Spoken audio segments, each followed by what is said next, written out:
সারাদিনে ঘর্মাক্ত দেহ, প্রচন্ড তাপদাহ চলছে। এই প্রচন্ড তাপদাহের মাঝে, এই বৈরী আবহাওয়ার মাঝে যারা এসেছেন, আমি মনে করছি এক একজন বীর মুজাহিদের ভূমিকা পালন করছেন। এমন সুন্দর আয়োজনে আমাকে আপনাকে যিনি কবুল করে নিয়েছেন, সেই মহান রবের শানে বলে উঠছি আলহামদুলিল্লাহ। চিৎকার মেরে বলছি আলহামদুলিল্লাহ। আবারও বলছি আল্লাহুম্মা ইন্নী আসআলুকা আল হুদা ওয়াত তুকা ওয়াল আফাফা ওয়াল গিনা। সবাই বলি আল্লাহুম্মা লাকা আসলামতু ওয়া বিকা আমানতু ওয়া আলাইকা তাওয়াক্কালতু ওয়া ইলাইকা আনাবতু ওয়া বিকা খাসামতু। আমরা আল্লাহ তাআলা শুকর আদায় করে দিলাম। সম্মানিত হাজিরিন, পোস্টারের শুরুতে লেখা আছে মসজিদের নির্মাণ কল্প মাহফিল। আমার আগের মেহমান উনি ওই প্রসঙ্গে কোনো কথা বলেন। মাহফিল কমিটি আমাকে একটু আবদার করেছে। জি, তা আমি সবার সুযোগটুকুই দৃষ্টি আকর্ষণ করব, মসজিদের প্রতি আমরা আন্তরিক হব। জোরে বলি ইনশাআল্লাহ। সম্মানিত হাজিরিন, আসুন আমি সেখান থেকে কথা বলতে চাই যেখান থেকে আমি তেলাওয়াত দিয়ে শুরু করেছি। আমার অভ্যাস অনুযায়ী আজকে আমি যেখান থেকে তেলাওয়াত দিয়ে শুরু করছি সেই সূরার নামটা হলো সূরাতুল কাহফ। অর্থাৎ আসহাবে কাহফকে নিয়ে আল্লাহ তাআলা কিছু কথা এই সূরার মধ্যে তুলে ধরেছেন। أن أصحاب الكهف والرقيم كانوا من آياتنا عجبا। কাহফ মানে হলো গুহাবাসী, দ্য কেভ, গুহাবাসী। যে গুহার মধ্যে এখনো ওই 6 জন অথবা 7 জন, সংখ্যাটা নির্দিষ্ট আমরা বলতে পারবো না, সঠিক সংখ্যা জানেন কে? আল্লাহ তাআলা। ওই গুহার মধ্যে এখনো তারা ঘুমাচ্ছেন, তারা কিয়ামত পর্যন্ত ঘুমাবেন। তাদের পাহারাদার হচ্ছেন স্বয়ং আল্লাহ তাআলা। একটু আস্তে বলি সুবহানাল্লাহ। তারা আল্লাহকে খুশি করার জন্য ঘর বাড়ি ছেড়েছিলেন, হিজরত করেছিলেন, দেশ ছেড়েছিলেন। আল্লাহ তাআলা তাদের এই মহান ত্যাগকে কবুল করে নিয়েছেন। আল্লাহ তাআলা তার নিয়ামতে এই গুহাবাসীকে ধন্য করেছেন। তাহলে আল্লাহর রহমত পেলে সে বান্দার কি আর কোনো টেনশন থাকতে পারে? আসতে বলবেন না, পারে? সেই সূরাতুল কাহফে আমি শেষ দিকে 107 থেকে নিয়ে 110 পর্যন্ত মোট 4টি আয়াতে কারীমা আমি তেলাওয়াত করেছি। এই 4টি আয়াতকে সামনে রেখে আমি কিছু কথা বলতে চাচ্ছি। ওয়ামা তাওফীকি ইল্লা বিল্লাহ আলাইহি তাওয়াক্কালতু ওয়া ইলাইহি উনীব। এই ফাইলটা একটু বন্ধ করে দাও, আওয়াজ হচ্ছে, আওয়াজ এটা বন্ধ করো। সম্মানিত ভাইরা, আমার কথা কি সবাই শুনতে পাচ্ছেন? আমার আওয়াজ কি সবার কানে যাচ্ছে তো নাকি? আমাকে শুনছেন সবাই? আচ্ছা, আলহামদুলিল্লাহ। সম্মানিত উপস্থিতি, লোকগুলো ভিতরে আসবে কেমন, কোথায়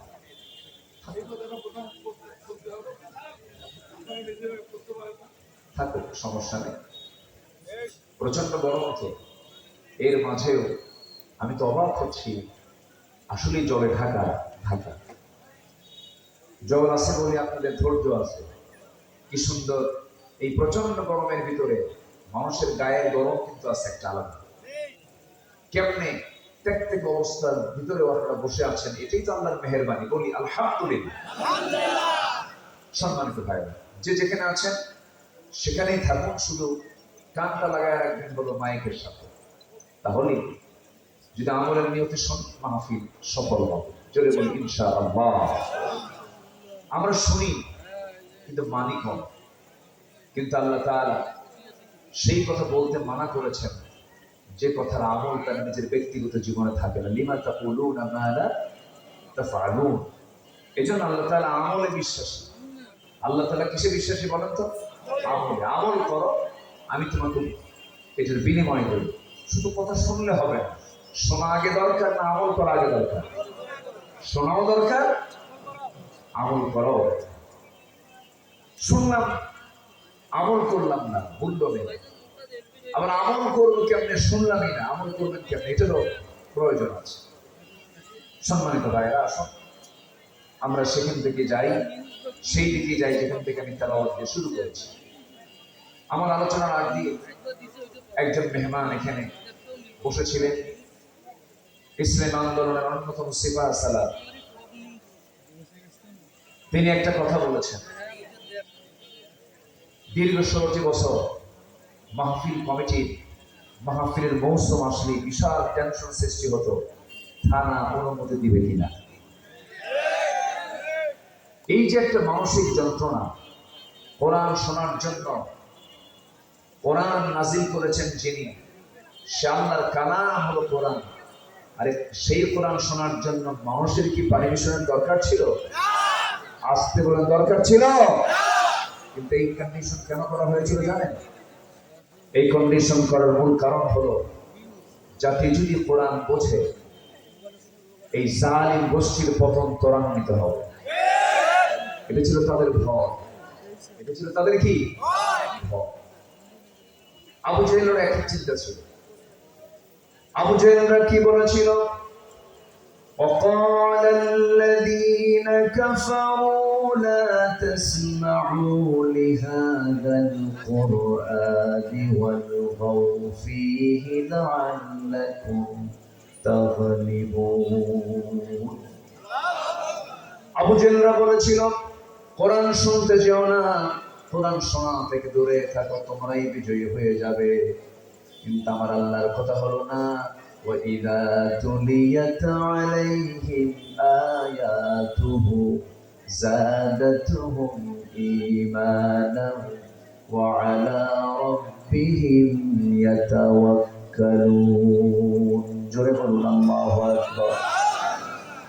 আল্লাহর কথা হলো, কোরআন যখন তেলাওয়াত হবে, কোরআন যখন শোনা হবে, ঈমান যদি একটু দুর্বল থাকে, এটা এমন একটা চার্জার, কোরআনের চার্জ যদি কোনো বান্দার ভিতরে চলে আসে, ঈমানটা ডাবল ডাবল শতগুণে বৃদ্ধি পেয়ে যায়।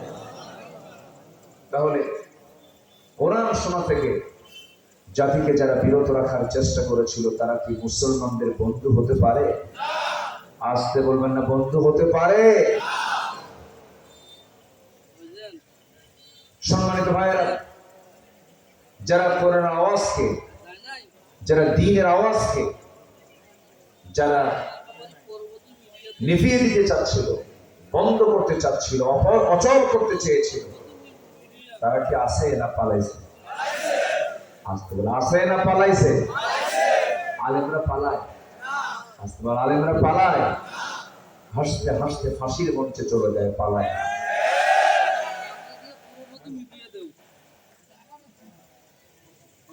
ফাঁসি রায় হয়ে গেছে, রাতে ফাঁসি কার্যকর হবে।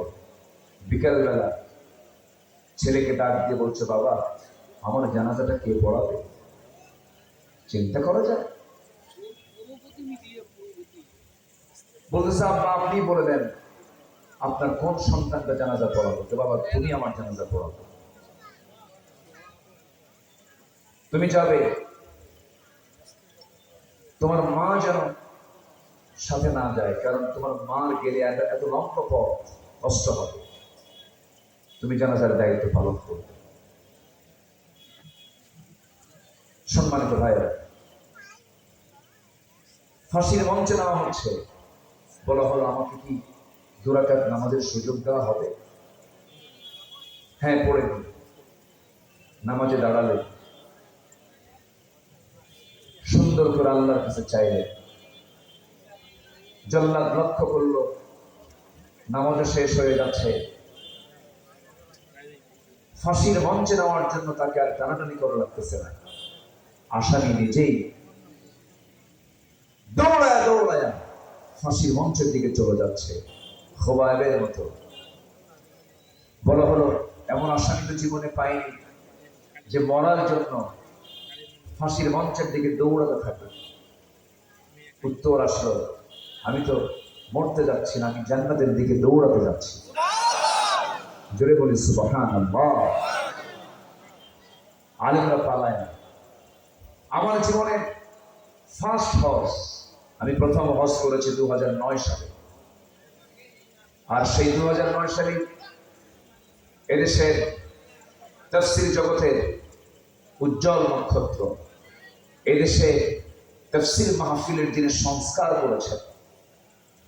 আগে মাহফিল নামে শুধু মাহফিলে আওয়াজ হতো, ওয়াজ হতো না, আলোচনা হতো না, হতো আলোচনা।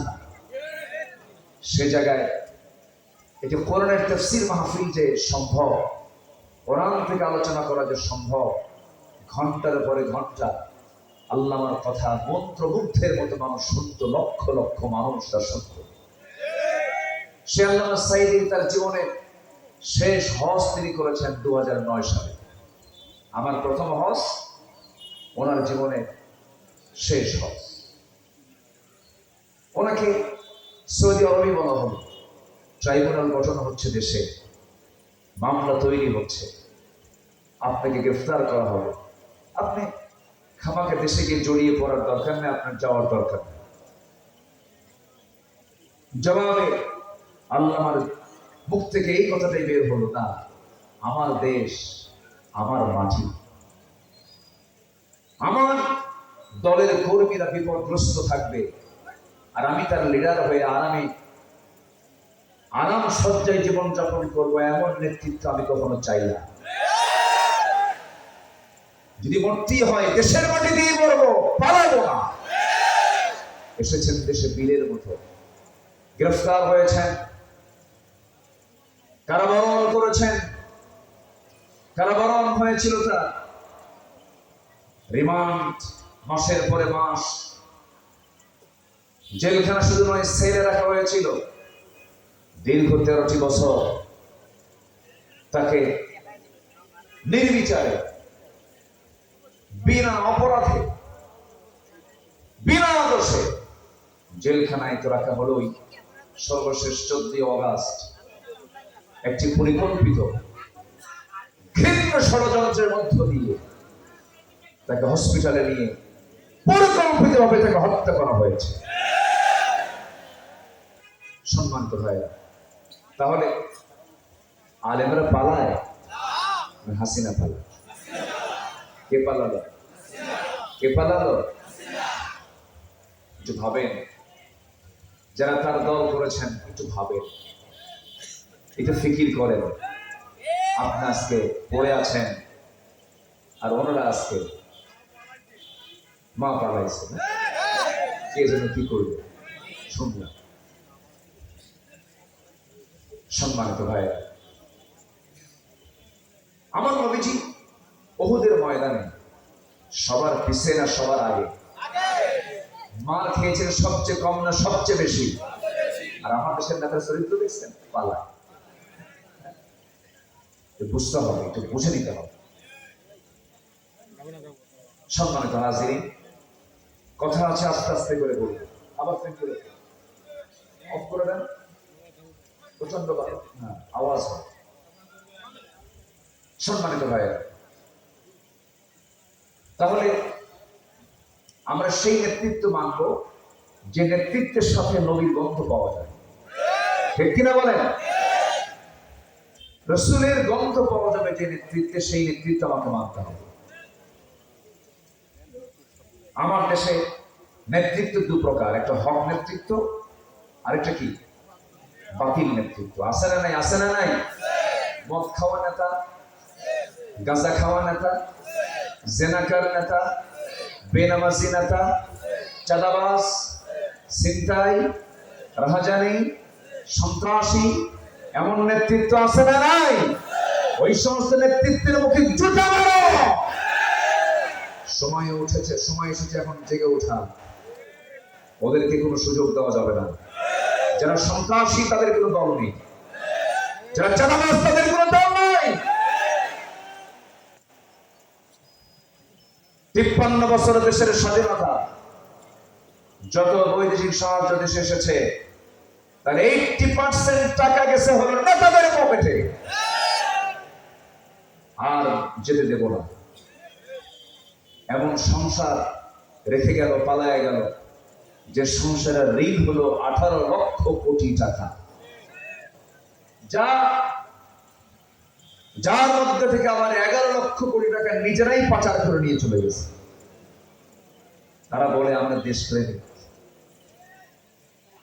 কারো বাবার দেশ, বাবার নাম চালায় খায়, কারো বাবার দেশ, কারো স্বামীর দেশ, মাঝখান দিয়ে আমরা শেষ।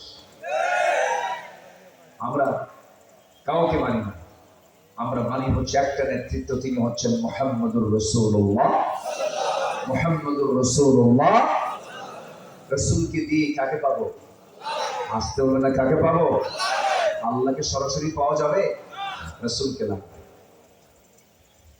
আল্লাহ রাব্বুল আলামিন বলেন, আমাকে যদি পেতে চাও আমাকে সরাসরি পাওয়া যাবে না, একটা মিডিয়া লাগবে, ভায়া লাগবে। সেই ভায়া হলো, যারা পারেন ঠোঁট মিলিয়ে বলুন, ইন কুনতুম তুহিব্বুনাল্লাহা ফাত্তাবিউনি ইউহিব্বুকুমুল্লাহু ওয়া ইয়াগফির লাকুম যুনুবাকুম ওয়াল্লাহু গফুরুর রহিম। कि मोहम्मद से वफा तूने तो हम तेरे है, ये है जहाँ चीज है क्या लौह कलम तेरे है। मोहम्मद के যদি ভালোবাসো, ভালোবাসা পাবে আমার লৌহ কলম নদীবে তোমরা। মাটির পৃথিবী সেকোন ছাড়, দুনিয়া পাবে, আখিরাত পাবে। শর্ত হলো নিজের জীবনের চাইতে রাসূলকে বেশি মুহাব্বত, ভালোবাসা দেখাতে হবে। জোরে বলি সুবহানাল্লাহ। আমার ভাইরা, আল্লাহ রাব্বুল আলামিন ওই সমস্ত বান্দার উপরে সন্তুষ্ট হয়ে যান যে সমস্ত বান্দাগুলো ঈমান আনতে নিয়ে কোনো কৃপণতা করে না। ঈমান আনতে নিয়ে যে বান্দা কৃপণতা অবলম্বন করবে তার প্রতি আল্লাহ সন্তুষ্ট হন না। আল্লাহ তাআলা বলছেন, বান্দা, সূরা কাহফের শেষে আল্লাহ রাব্বুল আলামিন বলছেন, বান্দা দুটো কাজ করো, আমার থেকে জান্নাত বুঝে নাও। আমরা কি জান্নাত বুঝে নেব না? কার কাছ থেকে? আসতে বলে না, কার কাছ থেকে? জান্নাত আল্লাহ বানাইছেন কার জন্য? হ্যাঁ বলে, কোন বান্দার জন্য? বিড়ি খাওয়া, গাঁজা খাওয়া, নেশা করা, চরিত্রহীন, লম্পট, জমির আইল ছাড়া, মিথ্যা কথা বলা, মিথ্যা সাক্ষী দেওয়া, গীবত করা, অবৈধ লোভ করা, জেনা করা, এরকম লোক তো বাংলার জমিনে নাই। আসতে বলবেন না, আছে না নাই? আমার দেশে মানুষ বেশি না চোর বেশি? এই মানুষ বেশি না চোর বেশি? এখানে কি হয়েছে? ও বসায় এতক্ষণ ছিলেন কোথায় আপনারা? বসে নাই, কথা বলবেন না, শুধু হাত কাজ করবে, মুখ কাজ করবে না। মুখ চুপ, হাতে কাজ করে। কষ্ট হচ্ছে কি আপনাদের? একজন লোক উঠে গেল, ওই যে উঠে কেন? একটা লোক নড়া যাবে না, যে উঠতে দেবে তারা ধরে বসায়। এটা কোরআনের মাহফিল। এটা কিসের মাহফিল বলে? কোরআনের মাহফিল। মনে হলো বসলাম, মনে হলো উঠলাম না।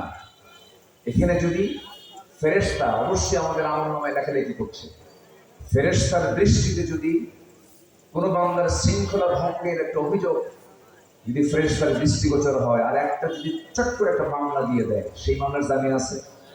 তাহলে বসে।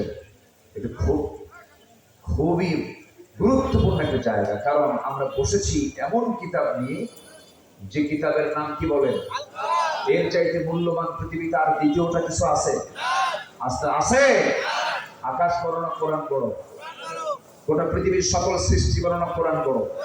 গোটা পৃথিবীর সবচেয়ে দামি জিনিসটা কি বলে? সেই কিতাব নিয়ে আমরা বসেছি। এই কিতাব নিয়ে বাজে কথা বলা হয়েছে এই 16 বছর। কিছু ব্লগার, কিছু নাস্তিক চক্রকে গভর্নমেন্টের পৃষ্ঠপোষকতায় তাদেরকে পুষেছে। তারা রাসূলকে তারা বাজে কথা বলেছে, রাসূলকে নিয়ে তারা বাজে উক্তি করেছে। তসলিমা নাসরিন দেশ থেকে পালিয়েছে, কিন্তু তাদের কিছু প্রেতাত্মা বাংলার জমিনে এখন আছে না নাই? এখনই তাদের তালিকা করার সময় এসেছে। তালিকা করতে হবে, একটা একটা করে ধরতে হবে এদের কোনো ক্ষমা করা যাবে? রাসূলকে গালি দিলে তার কোনো ক্ষমা?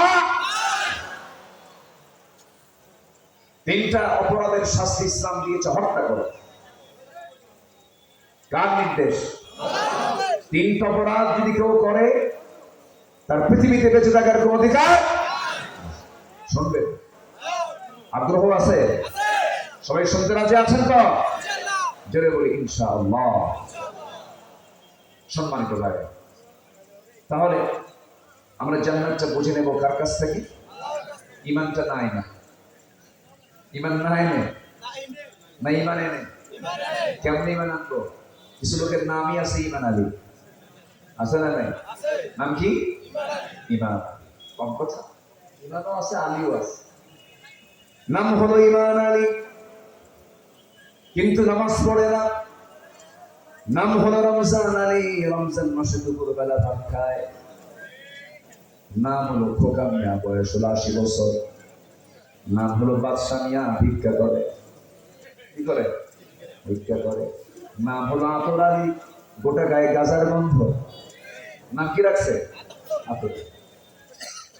নাম দিয়ে জান্নাত পাওয়া যাবে না, কাম দিয়ে জান্নাত পেতে হবে। ইমান এনে ইমানের উপরে টিকে থেকে জান্নাত নিতে হবে। আল্লাহ রাব্বুল আলামিন সূরাতুল কাহফের 107 নম্বর আয়াতে স্পষ্ট করে বলছেন, যারা পারেন সব মিলে আমার সঙ্গে বলুন, ইন্নাল্লাযীনা আমানু ওয়া আমিলুস সালিহাত কানাত লাহুম জান্নাতুল ফিরদাউসি নুজুলা। জোরে বলুন আল্লাহু আকবার। নিঃসন্দেহে যারা ঈমান আনবে, ভেজাল মুক্ত ঈমান আনবে, শিরক মুক্ত ঈমান আনবে, ফ্রেশ ঈমান আনবে, জীবনের মধ্যে কোনো গলতি নাই, কোনো ভুল নাই, নির্ভুল ঈমান যে বান্দা আনবে এবং সাথে যে বান্দা নেক আমল করে আসবে, আল্লাহ নিজে ওয়াদা করছেন, আমি আল্লাহ তাদের জন্য রেখেছি 1 নম্বরের জান্নাত, জান্নাতুল ফিরদাউস। জোরে বলে সুবহানাল্লাহ, আরো জোরে বলে সুবহানাল্লাহ। জান্নাতুল ফিরদাউস রেখে দিয়েছি। আমার দেশে বহু ইমানদার আছে, 5 ওয়াক্ত নামাজও পড়ে, হজও করে, সুদও খায়, জিনাও করে, এরপরে আবার দুনিয়ার তৈরি করে মানুষের দলও করে। আজকে বলবেন না আছে না নাই? আজকে বলবেন না আছে না নাই? এ কেমন বিচিত্র মানুষ! নামাজও পড়ে, আবার সুদও খায়, নামাজও পড়ে, আবার দুনিয়ার দল করে। এই সমস্ত চরিত্র যে বান্দার মধ্যে দেখা যাবে, কোরআন সেই চরিত্রকে বলে দিয়েছে, এটা হলো মুনাফিকি চরিত্র। আমার দেশে ইসলামী দল ছাড়া আরো দল আছে না নাই? আজকে বলবেন না আছে না নাই? এই দেশে ইসলামী দল আমরা যা দেখি, ইসলামের বাইরে, ইসলামী দলের বাইরে আরো কিছু দল আছে, যে দলের নামের সাথে ইসলাম নাই, যে দলের মূল এজেন্ডাও ইসলাম নয়, ইসলাম থেকে অনেক অনেক যোজন যোজন দূরে যে দলের সমস্ত মূলনীতিগুলো, সেই সমস্ত দল করে, আবার নামাজও পড়ে। আল্লাহ বলছেন সূরা আলে ইমরানের 85 নম্বর আয়াতে সাফ সাফ করে বলে দিচ্ছেন, শোনো, ক্লিয়ার কথা, আমার কাছ থেকে শুনে নাও। আল্লাহ রাব্বুল আলামিন বলছেন, ওয়া মাইয়াবতাগি গায়রাল ইসলামি দীনান ফালান ইউকবালা মিনহু ওয়া হুয়া ফিল আখিরাতি মিনাল খাসিরিন। যে সমস্ত বান্দাগুলো জীবন বিজ্ঞান হিসাবে, তন্ত্রমন্ত্র হিসাবে, ইসলাম হিসাবে, জীবন চলার পথ হিসাবে যে বান্দা ইসলামকে বাদ দিয়ে অন্য কোনো দিনকে গ্রহণ করবে, অন্য কোনো ইসলামকে বিশ্বাস করবে, আল্লাহ বলছেন ফালাইয়ুকবালা মিনহু, আল্লাহ তাআলা বলছেন তাদের কোনো কিছুই কখনোই কবুল হবে না। নামাজ কবুল হবে না, রোজা কবুল হবে না, দাড়ি কবুল হবে না, মাথার টুপি কবুল হবে না, চোখের সুরমা কবুল হবে না, জিকির আজকার কবুল হবে না, তাহাজ্জুদ কবুল হবে না, হজ কবুল হবে না, উমরা কবুল হবে না। এখানে শুধু সূক্ষ্ম একটা বড় অপরাধ হলো বান্দা দল হিসাবে, একমাত্র দল হিসাবে ইসলাম থেকে না গ্রহণ করার কারণেই আল্লাহ রাব্বুল আলামিন তার কোনো কিছু গ্রহণ করবেন না। অতএব দল যদি করতে হয় এই দুনিয়াতে দল করবে একমাত্র কার দল? আরো জোরে কার দল? দাড়িওয়ালা বহু নেতা আমার দেশে আছে, দাড়ি রাখে আবার দাড়ি কাটে, বিপদে পড়বে। আছে না নাই? দাড়িটা কি এত সুন্দর দাড়ি, একদম সাদা ধবধবে দাড়ি, মাথার চুলটাও 100% পাকা, দাড়িটাও পাকা, চেহারার সৌন্দর্য দেখে মনে হয় একদম আকাশ থেকে জিবরাইল নামছে। এত সুন্দর চেহারা, সুরতে জিবরাইল আর সিরাতে শয়তান। আছে না নাই? পালাতে চাইল, কারণ নেতৃত্ব পালাইছে। শিক্ষা আছে না নাই? বল, সেই শিক্ষার অনুসরণ করতে গিয়ে পালাতে গেছে, চড়ছে নৌকার ঘাটে ফিরে গোটা রাত শুধু ঘোরাঘুরি করছে, কাম হয়নি। কোস্টগার্ড ধরে ফেলেছে, ধরেছে আগে আইনমন্ত্রীকে, ধরে যখন নিয়ে যাচ্ছিল আইনমন্ত্রী বলে, তোমরা আমারই শুধু দেখো, আরেকজনকে দেখো না। কে? খোঁজে দরবেশ, দাড়ি তো নাই মুখে, দাড়ি তো নাই, দাড়ি কাটছে, যাও ধরো। দাড়ি কাটছে, মাথার চুল ছিল সাদা, বানাইছে কালো। ধর্মের ব্যবসা আমরা করি না, ওদের চরিত্র মুখোশ জাতির সামনে আল্লাহ তাআলা সব প্রকাশ করে দিয়েছে, ব্যক্তিরা প্রকাশ করে দিয়েছে। সম্মানিত ভাইরা, আরেকজন বহু কিছু করে প্রায় বলতো, আমি সাইদের ফাঁসির রায় দিয়েছি, সিলেটবাসী তার বিসি আউট করে দিয়েছে। কি কথা কি বুঝতেছেন আপনারা? জায়গা পায়নি পালানো। আল্লামার মুখ থেকে কত আগে এই কথাটা বের হয়েছে, এমন সময় আসবে পালানোর জন্য একটি ইঁদুরের গর্ত তারা খুঁজে পাবে না। কথা ষোলো আনা ঠিক, আল্লাহর ওলি বলে দেয় আলহামদুলিল্লাহ। উনি বলেছেন, গাছের গোড়ায় এমন চাকুনি দেব, মামুর বাড়ি দিল্লি গিয়ে পড়ব। কোথায় গেছে? ওনার সারা জীবনের একটাই দোয়া ছিল, আল্লাহ তুমি আমাকে শহীদ করে কবুল করে নিবে। আল্লাহ তাও কবুল করে নিয়েছে। আল্লাহ তুমি তার কবর থেকে জান্নাতের নূর দিয়ে মুনাফার করে দাও। জোরে বলি আল্লাহুম্মা আমিন। 1 বছরও লাগে নাই, 14 অগাস্টে তার শাহাদাত, 5 অগাস্টে এদের পতন। শহীদের রক্ত বৃথা যায় না। আর এই আন্দোলনকে চাঙ্গা করার জন্য প্রথম রক্ত যে ঝরেছে সেটা হচ্ছে রংপুরের মাটিতে। আপনারা গর্বিত। আমি আবু সাইদের বাবার সাথে কথা বলেছি, তার মার সাথে কথা বলেছি, তার বন্ধু বান্ধবদের সঙ্গে কথা বলেছি, তার বাড়ি গিয়েছি। গ্রামবাসী সবাই এক বাক্যে বলে ফেলল, সে সত্য অনুসন্ধানী একজন যুবক ছিল, সত্যকে খুঁজে বেড়াতো সর্বক্ষণ, সহি আমলের দিকে তার খেয়াল ছিল, খুব ফিকির করত। ভার্সিটিতে পড়ুয়া, ইংলিশ ডিপার্টমেন্টের একজন ছাত্র। এটা ছোটখাটো কোনো বিষয় নয়। তার নতুন সুন্দর একটি পরিপাটি জীবন সে করতে পারত। কি দরকার ছিল বুলেটের সামনে গিয়ে নিজের বুকটা পেতে দেওয়া?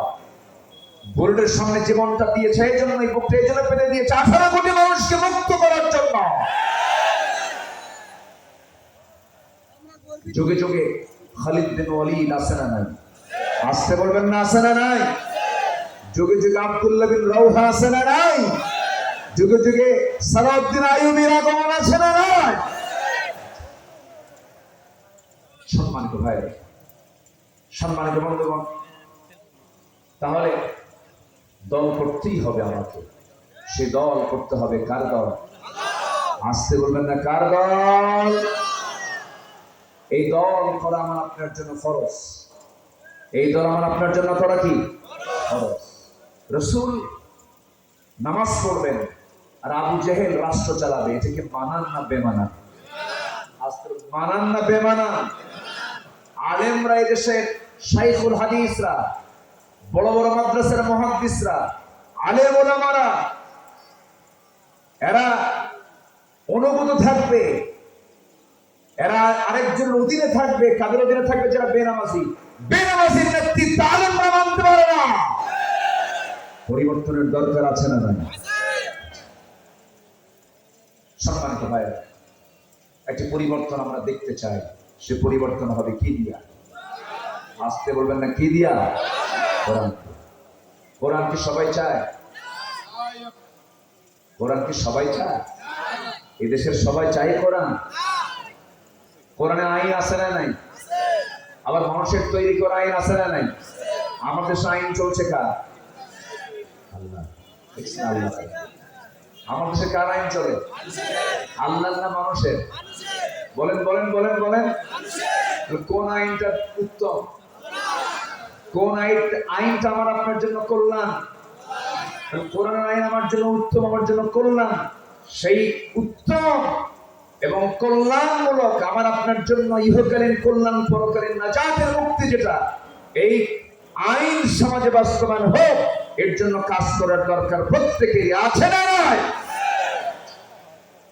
কাজ করতে হবে। কাজ না করলে খবর ধরবেন কে? খালি ঈমান আনলে হবে না, ওয়া আমিলুস সালিহাত, ভালো কাজ করতে হবে। আমার বন্ধুগণ, অনেক কথা আছে, আস্তে আস্তে করে বলবো। আল্লাহ রাব্বুল আলামিন সূরাতুল কাহফের শেষ দিকে প্রথমে ঈমানের কথা বলেছেন, আমলের কথা বলেছেন। সেকেন্ড আয়াত আল্লাহ রাব্বুল আলামিন জান্নাতের লংজিভিটি নিয়ে কথা বলেছেন। জান্নাতের মধ্যে যে বান্দা ঢুকবে আবার মনে হয় তারা বের হবে। আসতে বলুন না, বের হবে নাকি? এমন জান্নাত, যে জান্নাতটা হবে অস্থায়ী না চিরস্থায়ী? চিরস্থায়ী। আমরা যেখানে আছি এটাকে অস্থায়ী না চিরস্থায়ী? অস্থায়ী। যে কোনো মুহূর্তে আমরা ফুটুস, যে কোনো মুহূর্তে আমরা শেষ হয়ে যাব। আমার দাদা চলে গেছে, আমার বাবা চলে গেছে, আমার নানা চলে গেছে, নানি চলে গেছে, ভাই ব্রাদার অনেকেই চলে গেছে, আমিও চলে যাব, আপনিও চলে যাবেন। কিন্তু যেদিন চলে যাব, মরে যাব, সেই দিন থেকে মূলত জীবনটা শেষ না শুরু? আসতে বলি না, শেষ না শুরু? শুরু। এমন জীবন শুরু হয়ে যাবে যার কোনোদিন শেষ হবে না। সেই চিরস্থায়ী জিন্দেগির জন্য আমাকে আপনাকে কাজ করতে হবে। তৃতীয় নম্বর আয়াত আল্লাহ রাব্বুল আলামিন এই কিতাবের ব্যাখ্যা দিয়েছেন, এই কিতাবের শ্রেষ্ঠত্ব বর্ণনা করেছেন। আমি সূরা ফাতিহার বা থেকে শুরু করে নিয়ে সূরা নাসের সিন পর্যন্ত যতটুকু পেরেছি বোঝার জন্য পড়েছি একটু একটু করে। যতটুকু ভাঙ্গা চোরা ইলম আমি হাসিল করেছি, এর মধ্যে যতগুলো আয়াত আছে আমার কাছে, আমি যে আয়াতটা এখন বলবো, আয়াতটা আমার কাছে মনে হয়েছে কোরআন জান্নার কিতাব, তার চেয়ে বড় এই আয়াতের চাইতে বড় চ্যালেঞ্জার দ্বিতীয় কোন আয়াত আমি দেখি নাই। আল্লাহ রাব্বুল আলামিন কি সুন্দর করে রাসূলকে জানিয়ে দিয়েছেন, রাসূল আপনি জানিয়ে দেন এই কিতাবের গুরুত্ব কত, এই কিতাব কত বড়, আপনি জানিয়ে দেন। কুল লাউ কানাল বাহরু মিদাদান লিকালিমাতি রাব্বি লানাফিদাল বাহর ক্বাবলা আন তানফাদা কালিমাতু রাব্বি ওয়ালাউ জি'না বিমিসলিহি মাদাদা। জোরে বলুন আল্লাহু আকবার। হে রাসূল আপনি জানিয়ে দেন গোটা পৃথিবীর সাত সাগর, সাত সমুদ্রের সমস্ত জলরাশি, সমস্ত পানিগুলোকে যদি কালি বানানো হয়, আর গোটা পৃথিবীর যত গাছগাছালি আছে সমস্ত গাছগাছালি যদি কলম বানানো হয়, পানির উপরে কালি দিয়া যদি লেখা শুরু হয়ে যায়, আমার আল্লাহ তাআলার যে কালাম, এই কালামের ব্যাখ্যা, কালিমার ব্যাখ্যা দেখে কোনোদিন শেষ করা যাবে না। যেরকম সুবহানাল্লাহ। কত বড় কিতাব এটা! আর এই কিতাবটাকে আমরা আস্তে করে সুন্দর কাপড় দিয়ে মোড়াইয়া মসজিদের মধ্যে হাফেজের মাথায় কাগজের পাতায় মাদ্রাসার তাকে তাকে রেখে দিয়েছি। আর সমাজ চলে হলো মানুষের তৈরি করা আইনে। না, কোরআনকে শুধু কাগজের পাতায় দেখতে চাই না, হাফেজের মাথায় মাথায় দেখতে চাই না, কোরআন থেকে আমরা দেখতে চাই সমাজের পাতায় পাতায়। রাজি আছেন কারা কারা? হাত উঁচু করে দেখান মুসলমান।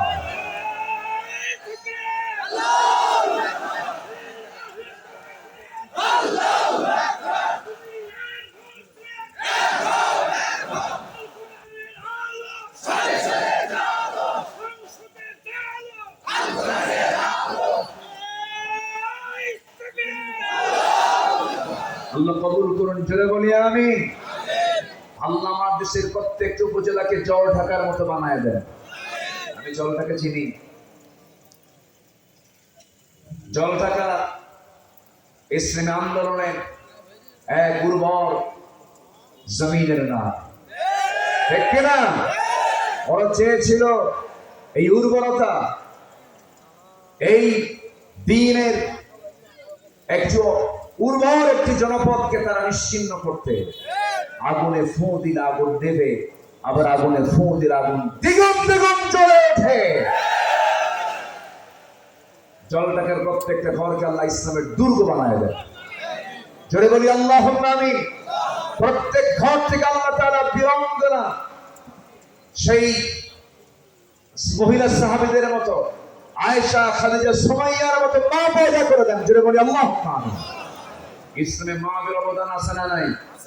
ইসলামে প্রথম রক্ত ঝরেছে ইসলামের জন্য একজন পুরুষ না নারী? বলেন। সুমাইয়ার মতো একজন নারী প্রথম রক্ত ঝরেছেন ইসলামের জন্য। আল্লাহু আকবার বলেন। দ্বীন ইসলামের অমীয় সুধা, অর্থাৎ ইসলাম গ্রহণ করেছেন ইসলামের ইতিহাসে সর্বপ্রথম একজন পুরুষ না নারী? একজন নারী, একজন নারী, একজন নারী, খাদিজাতুল কুবরা রাদিয়াল্লাহু তাআলা। এবং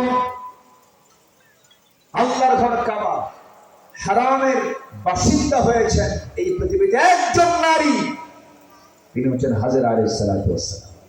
আল্লাহু আকবার। তাহলে মেয়েদের অবদান ইসলামে আছে না নাই? আসতে বলবেন না, আছে না নাই? মেয়েদের অবদান ইসলামে অনেক অনেক অনেক অনেক। ইসলামে মেয়েরা যে ভূমিকা পালন করেছেন, আমার রাসূল মাঝে মাঝে বলতেন, উহুদের ময়দানে আমি সবচাইতে কাছে পেয়েছি উম্মে আয়মানকে। উম্মে আয়মান একজন পুরুষ না নারী? যুদ্ধের ময়দানে তাবুর খুঁটি হাতের মধ্যে নিয়ে মুসলিম নারীরা বাতিলদের মোকাবেলা করেছেন। সম্মানিত ভাইরা, আমার মা বোন যারা আসছেন, আমি তাদেরকে বলতে চাই, সন্তানকে দ্বীনের জন্য উৎসর্গ করে দিবেন, সন্তানকে পাঠিয়ে দিবেন যা বাজান ইসলাম প্রতিষ্ঠার জন্য বুকের তাজা প্রাণ ফেলে দেয়, আমি শহীদের মা হওয়ার গৌরব অর্জন করি। ছেড়ে দিবেন ইসলামের জন্য। আপনি ইসলামের জন্য সন্তানকে ছেড়ে দিবেন, আল্লাহ আপনার জন্য জান্নাত খুলে দিবেন। আব্দুল্লাহ ইবনে জুবাইর রাদিয়াল্লাহু তাআলা, তার বাবা হচ্ছেন জুবাইর ইবনে আওয়াম রাদিয়াল্লাহু তাআলা, মা হচ্ছেন আসমা বিনতে আবু বকর সিদ্দিক রাদিয়াল্লাহু তাআলা। কি পরিবার! আল্লাহু আকবার বলেন। সব নবীর হাওয়ারি ছিল, আমার নবীর হাওয়ারি হচ্ছে জুবাইর ইবনে আওয়াম রাদিয়াল্লাহু তাআলা। তার কলিজার টুকরা সন্তান আব্দুল্লাহ ইবনে জুবাইর যখন বিদ্যুৎ বাদশা বনু সাকিফ গোত্রের হাজ্জাজ বিন ইউসুফের সময় যখন যুদ্ধ শুরু হলো, বাতিলদের বিরুদ্ধে মোকাবেলায় দাঁড়াতে হবে, ছেলে আর মার কথোপকথন হচ্ছে। মার কাছে গিয়ে বলছে ছেলে, আব্দুল্লাহ বলছে গিয়ে মা, আসমা বিনতে আবু বকর সিদ্দিক রাদিয়াল্লাহু বলছে, মা তুমি কি জানো যুদ্ধের ময়দানে কাফের মুশরিকরা, জালিম গোষ্ঠীরা মুসলিম মুজাহিদের নাক, চোখ, কান, নাক এগুলো সব মেরেতে ফেলতেছে এবং এরপরে তারা বিকৃত করে ফেলছে, দেহটাকে টুকরো টুকরো করে ফেলছে। মা, আমি কি এই যুদ্ধে যাব? যেভাবে মা তার সন্তানকে বলছে, বাজান, ছাগল জবাই হওয়ার পর সেই ছাগল ভুনা করে খায় না কিমা করে খায় না ফ্রাই করে খায়, ছাগল কি টের পায় না? বাজান, কোন সত্য জুড়াবি না, যাবি যুদ্ধের ময়দানে, শহীদ হবি, আমি শহীদের মা। আল্লাহু আকবার। কি মা তারা ছিল!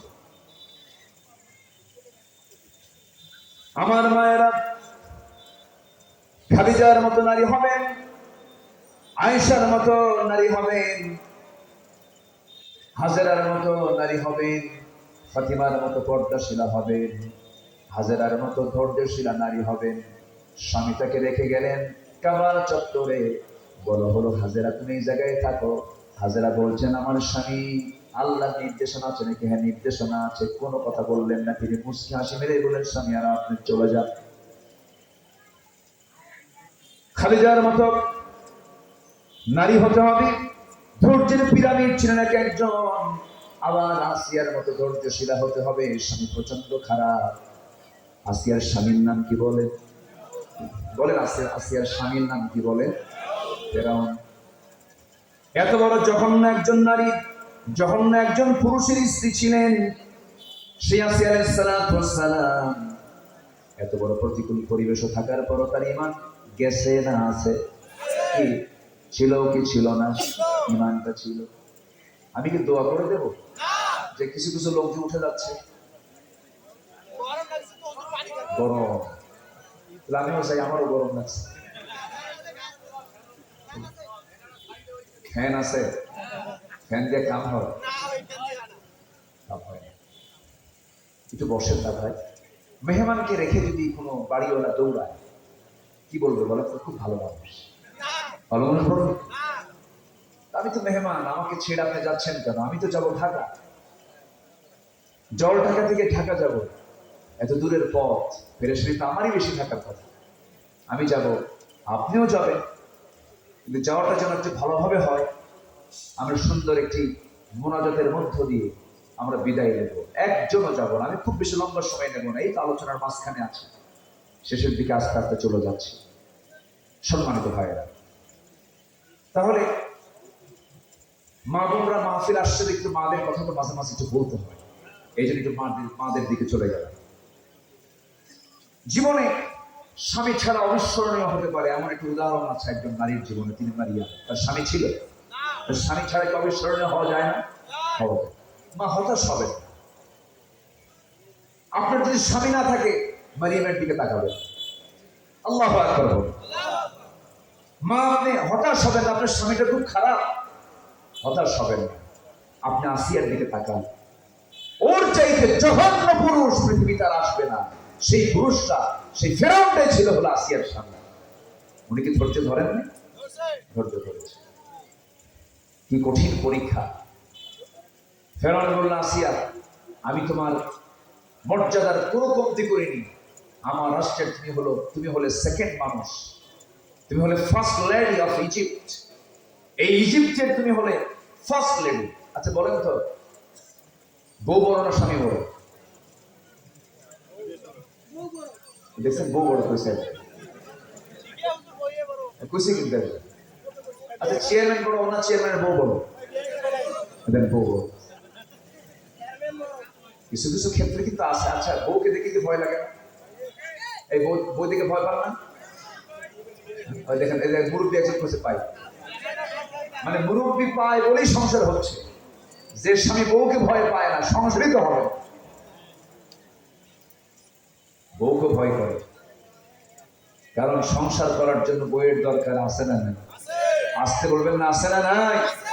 আমার এক প্রতিবেশী দাদা ছিল, দাদার বয়স 85, দাদির বয়স 70 পার হয়ে গেছে, 75। দাদি গেল মারা যাওয়ার পর ওই বুড়া দাদার কান্না দেখে মনে হয় প্রেমিকা হারাইছে। কি কান্না তার! মনে হয় কি যেন তার হেরে গেছে, শুধু কাঁদতেছে, ঝরে ঝাড়ায় কাঁদতেছে। মরিচ পাকলে ঝাল কমে না বাড়ে? বলেন বলেন বলেন। এই মহাব্বতটা তখনই আসবে যখন স্বামী তার স্ত্রী পরিপূরক হবে, স্ত্রী তার স্বামী পরিপূরক হবে। ভয় পায় আদর্শ স্বামী বউকে দেখেও ভয় পায়, কারণ মেয়ে মানুষ হলো সোজা হারে না বাঁকা হারে। আসলে সোজা হারে না বাঁকা হারে? বাঁকা হারে। ঠিক আছে বাবা, তুমি ঠিক আছে, একটু ভয় করো। ভয় না করলে সংসার হবে না। আসিয়া আলাইহিস সালাতু ওয়াস সালাম এমন স্বামী তারা কিসমতে জুটলো, শেষ পর্যন্ত বলা হলো, আসিয়া আমি তোমার স্বামী, আমি তোমাকে মূল্যায়ন করেছি, দান দিয়েছি, কিন্তু তুমি আমাকে এমন বড় ক্ষতির মধ্যে নিয়ে যাচ্ছ, আমার মান সম্মান ডুবাই দিবা, আমার ক্ষমতা সব চলে যাবে। মুসার ধর্ম তুমি গ্রহণ করেছো, আমি তোমাকে বাঁচাবো না। আসিয়া আলাইহিস সালাতু ওয়াস সালাম বললেন, আমার স্বামী, আপনি আমাকে যে প্রস্তাবটা দিচ্ছেন, আমাকে এই ব্যাপারে যত বেশি চাপ প্রয়োগ করবে, আমার প্রতি যত নির্যাতন করবেন, আপনি জেনে রাখবেন আমার ইমানটা তত পাকা হয়ে যাবে। কি পরীক্ষায় তারা পড়েছিলেন! সংসার তছনছ হয়ে গেল, ফার্স্ট লেডির পথ চলে গেল, দুনিয়ার সমস্ত মায়া, সমস্ত ভালোবাসা, সব মান সম্মানকে সব তিনি জলাঞ্জলি দিলেন কার মহব্বতে? আসতে বলবেন না, কার মহব্বতে? শেষ পর্যন্ত ফেরাউন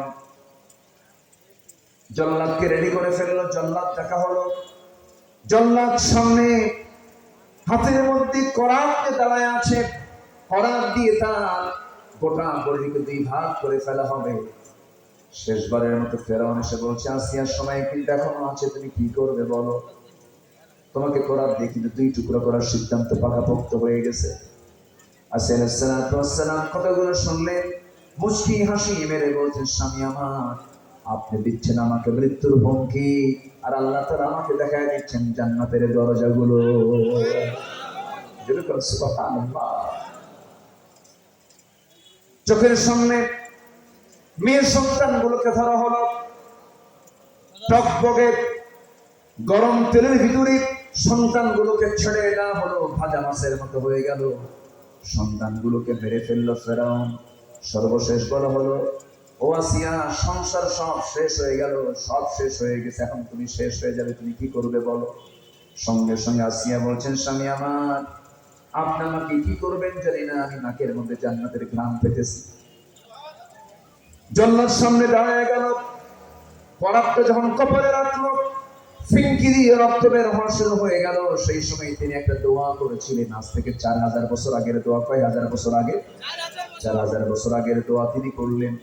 সেই দোয়া যে সময় তিনি করেছেন, সেই সময় কোরআনটা নাযিল হয় নাই। কোরআন নাযিল হয়েছে 1500 বছর আগে, আর আসিয়া আলাইহিস সালাম দোয়া করেছেন 4000 বছর আগে। সেই সময় তিনি যে দোয়াটা করলেন, সেই দোয়াটা আল্লাহ রাব্বুল আলামিন এত সুন্দর করে পছন্দ করেছেন। আল্লাহ রাব্বুল আলামিন শ্রেষ্ঠ কিতাব কোরআনের মধ্যে আল্লাহ তাআলা আসিয়ার দোয়াটা কোট করে দিয়েছে। তিনি কি দোয়া করলেন? রব্বি বিনিলি ইনদাকা বাইতান ফিল জান্নাতি ওয়া নাজ্জিনি মিন ফিরআউনা ওয়া আমালিহি। আল্লাহ গো, আমার জন্য বানায় দাও একটা ঘর জান্নাতে। একটা ঘর শুধু থাকবে না, অসংখ্য ঘর থাকবে, কিন্তু আসিয়া আলাইহিস সালাম চাইলেন মাত্র একটা ঘর। আমাকে তুমি জান্নাতের মধ্যে একটা ঘর দিবা, শুধু একটা ঘর, কিন্তু সেই ঘরটা আমি হওয়া চাই অন্য কোথাও নয়, সেই ঘরটা তুমি আল্লাহ আমার জন্য বানায় দিবা তোমার ঘরের দেওয়ালের সাথে। সুবহানাল্লাহ। আসিয়া আলাইহিস সালাম আল্লাহকে দূরে নিয়েছেন, দূরে রেখেছেন না কাছে নিয়েছেন? আসলেন দূরে নিয়েছেন না কাছে নিয়েছেন? কাছে নিয়েছেন। আল্লাহ তোমার ঘরের সঙ্গে আমাকে একটা ঘর বানায় দিবা, ফেরাউন থেকে তুমি আমারে বাঁচায় দিবা। দিন শেষে বন্ধু তো আমার কেউ নয়, বন্ধু তো আমার একমাত্র আল্লাহ। আপনি চোখ করে একটু বন্ধ করুন, একটু মৃত্যুর দিকে আপনি তাকান। এই পৃথিবীতে আপনজন বলতে সত্যি বলুন তো আমার কেউ আছে নাকি? আসতে পারে? আছে? কেউ আছে? কেউ আছে? কেউ নাই। বউটা আপনার জন্য পাগল, এক রাত বিছানায় না গেলে পরে বউটা ছটফট করে, আপনি কখন আসবেন, কখন আসবেন। কিন্তু ওই বিছানায় আপনার মরণ হলো, ওই বিছানায় যদি আপনার মরণ হয়ে যায়, বউ বলবে না না ওই বিছানায় যাব না, আমার স্বামী মরছে ওই জায়গায়, ভয় ওই বিছানায় যাবে না। যুবকরা তোমার ইয়াং টাইম একটু ফিল করে দেখো, নতুন বিয়ে করেছো, নতুন একটা বাচ্চা হয়েছে, 2 বছর বয়স, জল ঢাকার মোড় থেকে নিয়ে তুমি নীলফামারীর দিকে যেতে নিয়েছো, মোটর সাইকেল অ্যাক্সিডেন্ট হয়ে তোমার মৃত্যু হয়ে গেল, তোমার বউয়ের কানে চলে গেল, বউটা কাঁদতে কাঁদতে কাঁদতে কাঁদতে পাগলের মতো হয়ে গেল, সেন্সলেস হয়ে পড়লো, 2-3 দিন খাবে না, ঘুম হবে না, গলা ভেঙে যাবে, 7 দিন পার হবে, একটু কান্না থেমে যাবে, হাসি মুখে চলে আসবে, 14 দিনে খাওয়া স্বাভাবিক হয়ে যাবে, 1 মাসের মাথায় তোমার শ্বশুর শাশুড়ির লোকজন এসে সব তোমার বউকে নিয়ে যাবে, সন্তান তো অসহায় হয়ে পড়বে, ওই তোমার বউটা বাপের বাড়িতে ওই যে চলে গেল, 4 মাস পার হবে, 6 মাস পার হয়ে যাবে, 6 মাস পার হওয়ার পর তোমার শ্বশুর শাশুড়ি তোমার বউকে বিয়ে দিবে আরেক জায়গায়, বিয়ে হয়ে যাওয়ার পরে তোমার সেই ভালোবাসার মোহাম্মদের বউটা অন্যের ঘরে গিয়ে সংসার শুরু করে দেবে, নতুন স্বামী পাওয়ার পরে বিয়ের পরের দিন তোমার ওই বউটা তার আব্বা আম্মাকে ডাক দিয়ে বলবে, আব্বা তোমরা যে সিদ্ধান্ত নিয়েছো আমার ব্যাপারে খুব ভালো সিদ্ধান্ত নিয়েছে, কারণ আগের স্বামীর চাইতে এই স্বামীটা আমার আরো ভালো, বেশি ভালো, এই তো দুনিয়া জায়গা দখল করে ফেলে, আপনার সম্পদ আরেকজন দখল করে ফেলবে, আপনার চেয়ার আপনার আরেকজন দখল করে ফেলবে, পৃথিবীতে কেউ টিকসই হবে না, একদিক থেকে একমাত্র আমার বন্ধু কেউ নয়, আমার বন্ধু একমাত্র কেবলমাত্র শুধুমাত্র কে, জোরে বলেন কে। এই জন্য সবার আগে আমরা সন্তুষ্ট অর্জন করবো কার? আসতে বলবেন না কার? কোরআনের আলোকে মহান আল্লাহর সন্তুষ্টি অর্জনের 17টি করণীয় আছে, 17টা কাজ যদি কোনো বান্দা করতে পারে আল্লাহ তাআলার সন্তুষ্ট হাসিল সে করতে পারবে, সে জান্নাতে চলে যাবে। 17টা কাজের মধ্যে আমি কেবল একটা বিষয় বলেছি, আরো আছে 16টা বিষয়। নুরু ওয়াজ কি শেষ না শুরু? শেষ না শুরু?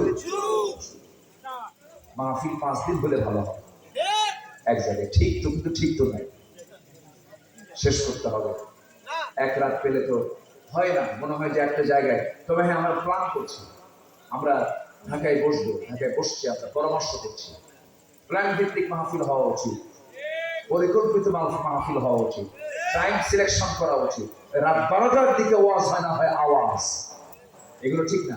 আমরা টাইম সিলেকশন, এরপরে মাহফিলের একটা পরিকল্পনা, এটা মাথায় নেওয়ার দরকার, এটাকে সুন্দর করে সংস্কার করে সাজানোর দরকার আছে না নাই? মঞ্চে তাদেরকে তুলতে দেওয়া যাবে না যারা মাহফিলের মঞ্চ উঠেন নাচানাচি করে, যারা সাকি আছে না মঞ্চটা কি করে,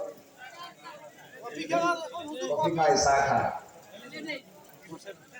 নাচতে নাচতে পায়জামা খুলে আছে না না?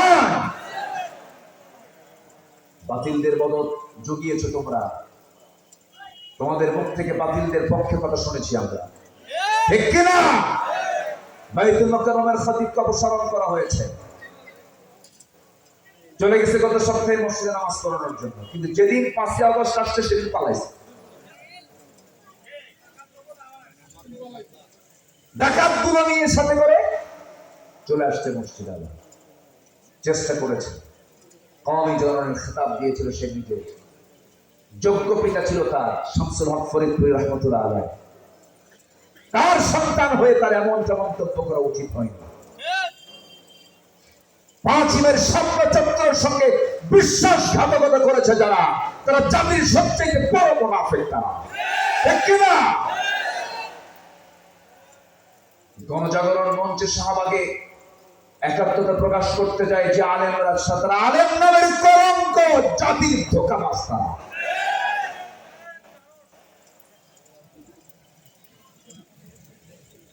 সম্মানিত ভাইরা,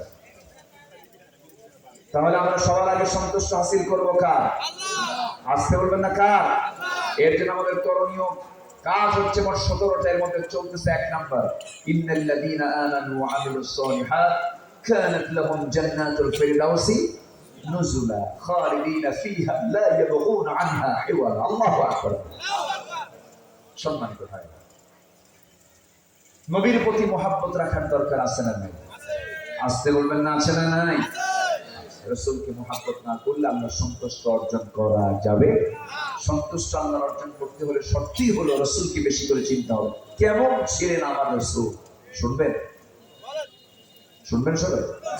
কেমন ছিলেন আমার রাসূল? একটু শোনা দরকার আছে না? রাসূল কেমন করে হাসতেন, কেমন করে কাঁদতেন, কেমন করে হাঁটতেন, কেমন করে সাহাবাদের সঙ্গে কথা বলতেন, আবার রাতের আধারে স্ত্রীর সঙ্গে কেমন করে সময় কাটাতেন। আমার নবীজির কোনো কিছু কি গোপন ছিল? কোনো কিছু গোপন আছে? এমন লিডার, যে লিডারের মুখ থেকে বের হয়, আমার সাহাবীরা দিনের সূর্যের আলোতে প্রকাশ্যে আমি তোমাদের সঙ্গে যা করি সব জানিয়ে দাও মানুষকে। আমার স্ত্রীরা রাতের আধারে তোমাদের সঙ্গে আমি যে আচরণটা করি তাও গোটা বিশ্বের মানুষের সামনে তা প্রকাশ করে দাও। যেরকম সুবহানাল্লাহ। আজকে নেতাদের বুকে এমন হিম্মত আছে? আজ থেকে এমন হিম্মত কি আছে? কি চরিত্র তাদের! সব মুখোন্মোচিত হচ্ছে। কোন চরিত্রহীন নেতৃত্ব আমরা বাংলার জমিনে কায়েম হতে দেব না। আল্লাহ কবুল করুন, জোরে বলি আল্লাহুম্মা আমিন। আমাদের পাহারা দেওয়ার দরকার আছে না নাই? পাহারা দেওয়ার দরকার আছে না নাই? পাহারা দিতে, পাহারা দিচ্ছেন তো? জি, বলি আলহামদুলিল্লাহ, জোরে বলি আলহামদুলিল্লাহ। আমার বন্ধুগণ, আল্লাহ রাব্বুল আলামিন বলেন, তুমি যদি আমার সন্তুষ্ট অর্জন করতে চাও, নাম্বার 2 হলো তাকওয়া অবলম্বন করো। তাকওয়া ছাড়া কোনো দাম নাই। আগে হলো ঈমান। ঈমানকে মজবুত করার জন্য ইসলাম জানতে হবে। ইসলাম হলো ঈমান আছে, ইসলাম ঈমান এবং ইসলাম হলো বীজ আর গাছের মতো। বীজ আর গাছের মতো।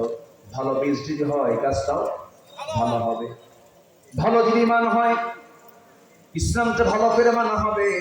ঈমান, ইসলাম, এরপরে হলো তাকওয়া, এরপর হচ্ছে আমল।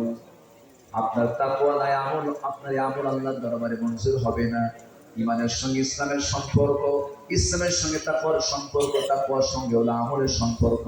ঈমান, ইসলাম, তাকওয়া, এরপর হচ্ছে আমল। এই চারটার সমন্বয় দরকার আছে না নাই? আছে। আল্লাহ রাব্বুল আলামিন বলেন, ইন্নাল মুত্তাকিনা ফি জান্নাতিন ওয়া নাঈম ফাকিহিনা বিমা আতাহুম রাব্বুহুম ওয়া ওয়াকাহুম রাব্বুহুম আযাবাল জাহিম। জোরে বলুন আল্লাহু আকবার। নাম্বার 3 হলো নামাজ কায়েম করতে হবে। অনর্থক কথা কাজ থেকে নিজেকে বিরত রাখতে হবে। আমার দেশে বহু নামাজি আছে, দেখবেন নামাজ পড়তে যায়, আসে নামাজ পড়ার পরে চার দোকানে বসে গীবত করে। আসতে বলবেন না, আছে না নাই? নীলফামারী বুঝি চায়ের দোকান নাই, আড্ডাখানা নাই, চৌরাস্তার মোড়ে, 3 রাস্তার মোড়ে, সিপাই সুপাই চার দোকান আছে না নাই বলেন? এই সমস্ত চার দোকানের নাম দিয়েছে আমি হলো গীবত খানা। কি খানা? গীবত খানা। গীবতের আড্ডা হয় এই জায়গায়। আল্লাহ রাব্বুল আলামিন বলেন, এই সমস্ত কাজগুলো থেকে যদি তুমি বিরত থাকতে পারো, আমি তোমার প্রতি সন্তুষ্ট হয়ে যাব, জান্নাত দিয়ে দেব। আল্লাহ বলছেন, ক্বাদ আফলাহাল মুমিনুনা আল্লাযীনা হুম ফি সালাতিহিম খাশিউন ওয়াল্লাযীনা হুম আনিল লাগযি মু'রিদুন ওয়াল্লাযীনা হুম লিস-সাকাতি ফাঈলুন والذين هم لفروجهم حافظون। জোরে বলি আল্লাহু আকবার। নাম্বার 4 হলো রোজা পালন করা। আমার নবীজি শুধু রমজান মাসে রোজা রাখেন না, প্রত্যেক মাসে আমার নবীজি রোজা ছিল কি ছিল না? আজকে বলবেন না, ছিল কি ছিল না? তিনি প্রত্যেক মাসের চন্দ্র মাসের 13, 14, 15 রোজা রাখতেন। সোমবার, বৃহস্পতিবার রোজা রাখতেন। রোজা পালন করলে পরে সম্পর্ক বৃদ্ধি হয় কার সাথে? সন্তুষ্ট হন কে? আল্লাহ তাআলা। নাম্বার 5 হলো রবের প্রতি তাওয়াক্কুল করা, নির্ভরশীল হওয়া এবং তাকে মেনে চলা। আল্লাহ তাআলা বলেছেন, আল্লাযীনা সাবারু ওয়া আলা রাব্বিহিম ইয়াতাওয়াক্কালুন ওয়াল্লাযীনা ইস্তামিউনাল কাওলা ফায়াত্তাবিউনা আহসানাহ أولئك الذين هداهم الله وأولئك هم أولو الألباب। জোরে বলুন আল্লাহু আকবার। নাম্বার 6 হলো আল্লাহর জন্য সম্পদ ব্যয় করা। আল্লাহ তাআলা যে সম্পদগুলো দিয়েছেন, এই সম্পদগুলো তো মূলত আমার না আল্লাহর, মূলত আমার না আল্লাহর। আল্লাহ এটাকে মনে করতে হবে আল্লাহ আমাকে দিয়েছেন কিছু সময়ের জন্য ব্যয় করার জন্য। আল্লাহ তাআলা বলেন, মাসালুল লাযীনা ইউনফিকুনা আমওয়ালাহুম ফি সাবিলিল্লাহি কামাসালি হাববাতিন আনবাতাত সাবআ সানাবিলা ফি কুল্লি সুনবুলাতিন মিআতু হাব্বাহ। জোরে বলি আল্লাহু আকবার। আল্লাহ প্রদান করলে পরে আল্লাহ ডাবল ডাবল করে দেন। নাম্বার 7 হলো মন্দকে প্রতিহত করে ভালোকে প্রতিষ্ঠা করা। ইদফা বিল্লাতি হিয়া আহসান। জোরে বলি আল্লাহু আকবার। নাম্বার 8 হলো শিরক থেকে দূরে থাকা। আল্লাহ তাআলা বলেন, ইন্নাহু মান ইউশরিক বিল্লাহ ফাকাদ হারামাল্লাহু আলাইহিল জান্নাহ। আসেন দোয়া করি, দোয়া করি নাকি? কি হলো, আমি আয়াত বলি আর আপনারা দৌড়ান? একটু বসেন। অনেকে একদম গেঞ্জি খুলে ফেলছে খালি গায়ে। আরে খুব কষ্ট হচ্ছে, বুঝছি, আমি বুঝতে পারতেছি আপনাদের কষ্ট হচ্ছে। একটু বসেন।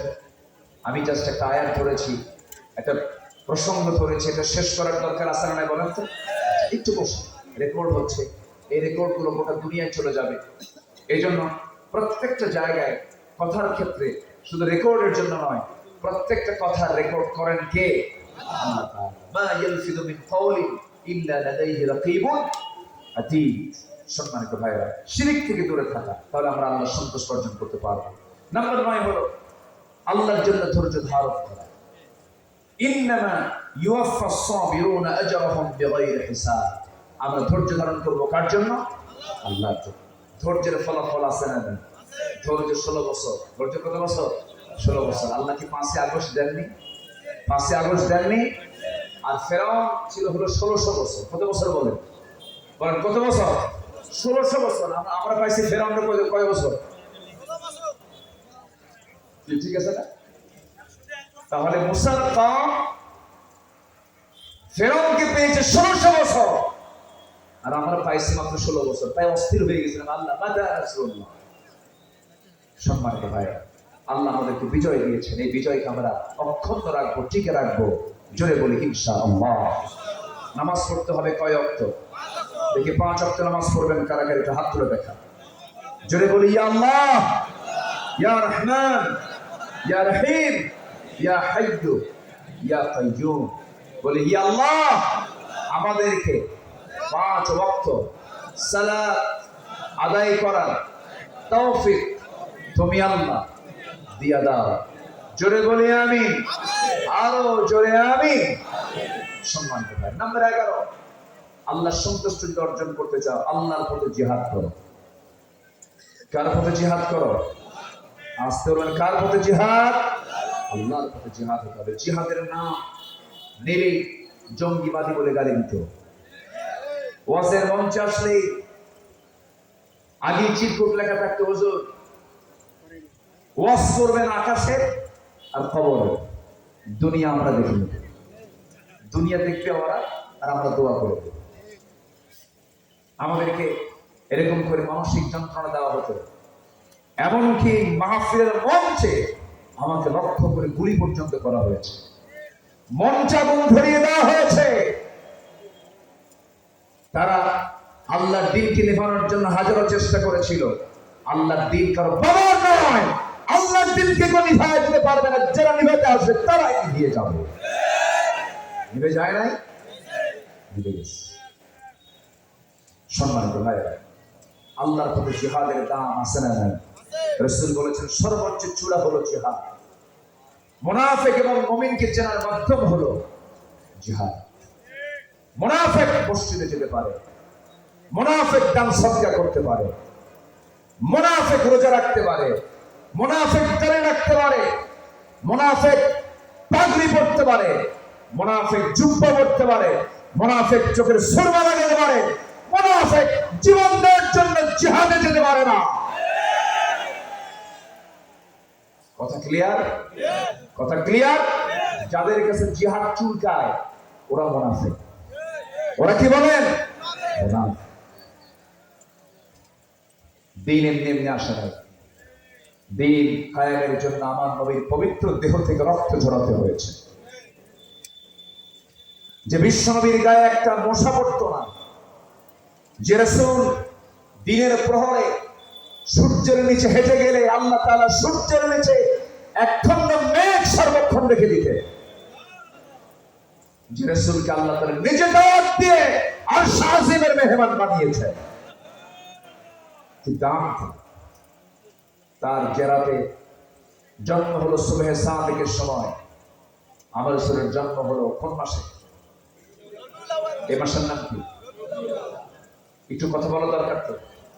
আমার নবীজির জন্ম হলো, সবাই খুশি, আবু লাহাবও খুশি। আবু লাহাব খুশি হয়ে উঠু কুরবানি দিচ্ছে। আবু লাহাব ভাইয়ের ছেলে তো, ভাতিজা, সবাই প্রচন্ড খুশি। আবু তালেবও খুশি, প্রচন্ড খুশি যে আব্দুল্লাহর ঘরে একটা চাঁদ ফুটে উঠেছে, চাঁদ এসেছে। কিন্তু আমার নবীর মা আমেনার মনটা খুব খারাপ, কারণ স্বামী নাই। কি নাই? স্বামী নাই। সন্তানটা নিয়ে যার করে দেব সেই করে মানুষটা নাই। খুব শোকাহত। সন্তান দেখে আরো কাঁদবে। সন্তান দেখার পরে আরো কান্না বেড়ে গেল। মা আমেনার কষ্টের তীব্রতা আরো বাড়তে থাকলো। একদিন আবু তালেব জন্মকালের স্মৃতিচারণ করতে নিয়ে বলতেছে, ভাতিজা মোহাম্মদ শোনো, তুমি তো আজকে আল্লাহর নবী হয়েছ। আবু তালেবের জীবনটা বিচিত্র মনে হয় আমার কাছে। হারে, নবীর সঙ্গে কত সময় কাটালো আবু তালেব। আমার নবী যখন বয়স 8 বছর, আমার নবীর নবুয়তের 44-45 বছর পর্যন্ত আবু তালেব ডানে বামে সামনে পিছনে ছিলেন। এমনকি শীত আবু তালেবের 3.5 বছর পর্যন্ত বয়কটও থেকেছেন আবু তালেব, কিন্তু তার ঈমান নাই। সে আবু তালেব একদিন বলছেন, মুহাম্মদ রে, তোমার যে সময়ের জন্ম হলো, তোমার জন্মের মাত্র 3টা দিন পর তৃতীয় তোমার রজনীতে আমি তোমাকে দেখার জন্য তোমার বাড়ি গেলাম। দরজা খুলে দেখি তোমার মা তোমার কাছে নাই, তোমাকে বারান্দায় রেখে দিয়েছে। খোলা আকাশের নিচে তোমাকে শুয়ে রেখেছে। তোমার মা তোমার কাছে আসতে পারে না। বারবার সে কান্নাকাটি করছিল। আমি দেখলাম সে তোমার কাছে আসতেই কান্নাকাটি করে। কিন্তু আমি একটা জিনিস লক্ষ্য করলাম, আমার কলিজার টুকরা ভাতিজা মুহাম্মদ। কি বলেন? চাচা কি দেখেছেন বলেন? তুমি ওই ছোট্ট সময় নবজাতক, তুমি আকাশের দিকে চেয়ে আছো। আমি নিজের স্বচক্ষে দেখতে পেলাম তোমার দুটো হাত তুমি নড়াচড়া করতেছো। তোমার ডান হাতটা যখন বাম দিকে নিয়ে আসো, চাঁদটা তোমার হাতের সঙ্গে সঙ্গে বাম দিকে আসে। আবার যখন তোমার হাতটা যখন ডান দিকে নিয়ে যাও, আকাশের চাঁদটা ডান দিকে চলে যায়। যখন তুমি তোমার দুইটা হাত নিয়ে যখন উপর থেকে নিচের দিকে আসো, চাঁদটাও তোমার কাছাকাছি চলে আসে। তোমার হাতের ইশারায় চাঁদটা নড়াচড়া করতেছে। এটা কি সত্য দেখছি নাকি? আমার নবীর নখের ইশারা আকাশের চাঁদ দ্বিখণ্ডন হয়েছে, এমন ঘটনাও আছে না নাই? এটাকে বানানো না সহি? ইনশাআল আমার সহি বুখারীর বর্ণনা, আকাশের চাঁদ দ্বিখণ্ডন হয়ে গেছে। আমার নবীজি এই কথাগুলো শুনলেন আর বললেন, চাচা আপনি কি দেখেছেন? হ্যাঁ দেখেছি। সত্য নাকি মিথ্যা বলো তো মুহাম্মদ?